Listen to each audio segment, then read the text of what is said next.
Hi అండి, ఎలా ఉన్నారు అందరూ? Welcome back to my channel Akshara kitchen. వాటి వీడియో వచ్చేసి ఇంట్లోనే తోటకూర ఫ్రైని కలర్ చేంజ్ అవ్వకుండా ఎలా ప్రిపేర్ చేయాలో చూపించబోతున్నాను. దీనికన్నా ముందుగా మన ఛానల్ని ఎవరైనా కొత్తగా చూస్తున్నట్లయితే ప్లీజ్ సబ్స్క్రైబ్ చేసుకోండి.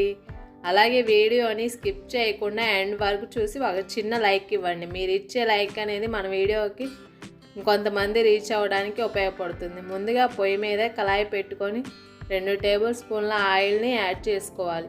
ఆయిల్ వేడయ్యాక 1 టేబుల్ స్పూన్ మినపప్పు, 1 టేబుల్ స్పూన్ పచ్చిపప్పు, అలాగే 1/2 టేబుల్ స్పూన్ ఆవాలు, 1/2 టేబుల్ స్పూన్ జీలకర్ర, 2 కరివేపాకు రెమ్మలు, 4 చితక్కొట్టిన వెల్లుల్లి వేసుకొని 2 నిమిషాల పాటు ఫ్రై చేసుకోవాలి.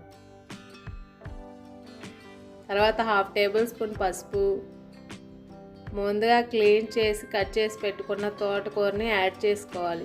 తర్వాత ఒక గరిటెతోటి అంతా కలిసే విధంగా కలుపుకోవాలి. ఈ విధంగా 5 మినిట్స్ పాటు తోటకూరని ఫ్రై చేసుకోవాలి. మూత పెట్టినట్లయితే తోటకూర అనేది కలర్ చేంజ్ అవుతుంది.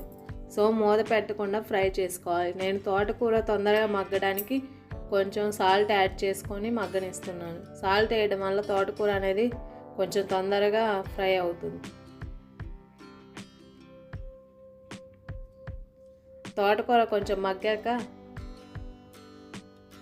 టేస్ట్కు సరిపడినంత ఉప్పుని కారాన్ని యాడ్ చేసుకోవాలి. అంతా కలిసే విధంగా గరిటెతో కలుపుకొని మరో 5 నిమిషాల పాటు లో ఫ్లేమ్లో ఉడకనివ్వాలి. అంతేనండి, సింపుల్గా తోటకూరని ఇంట్లోనే ప్రిపేర్ చేసుకోవచ్చు. మీకు కనుక నా వీడియోస్ నచ్చినట్లయితే లైక్ చేయండి, షేర్ చేయండి. ఇలాంటి మరిన్ని వీడియోస్ కోసం మన ఛానల్ని సబ్స్క్రైబ్ చేసుకోండి. Thanks for watching.